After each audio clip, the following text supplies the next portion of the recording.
I want to talk a minute about phone hacking, mainly because it's been a problem and a pattern in my situation with regards to not just my case with Tiara, my daughter, but also with other people that I saw that were involved in cases in law enforcement, which is why this is so relevant. I had a situation where I had my maintenance guy I had to make a report about something that was damaged in my apartment. It wasn't anything bad. It was just, wear and tear type stuff.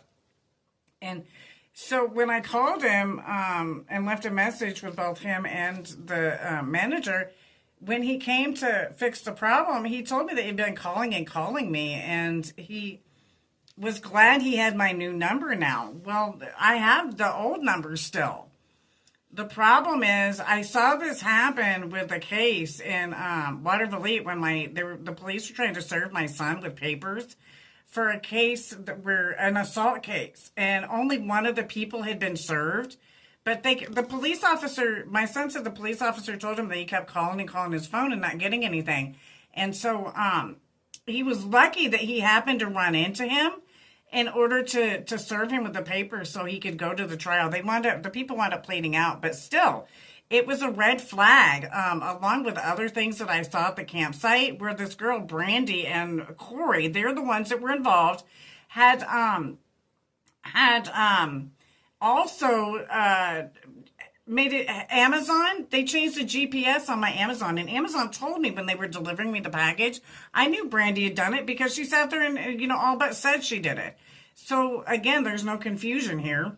So when the maintenance guy comes back and tells me that he'd been trying to call me, I went and looked on my phone to see if he was on my caller ID, and he was not.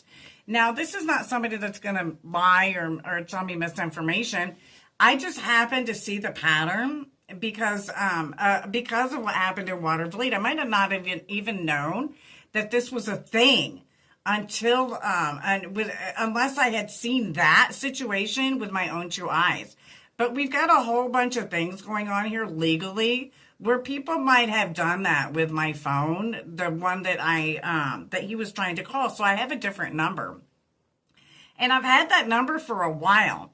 And so I wanted to make it known that, you may not even know that somebody's trying to get a hold to you with all this hacking going on. People are forwarding people's phone calls, and it's quite easy to do. So pay attention when you see this stuff going on. I get phone calls all the time from the phone. Just they're all like spam calls. So I didn't think about it.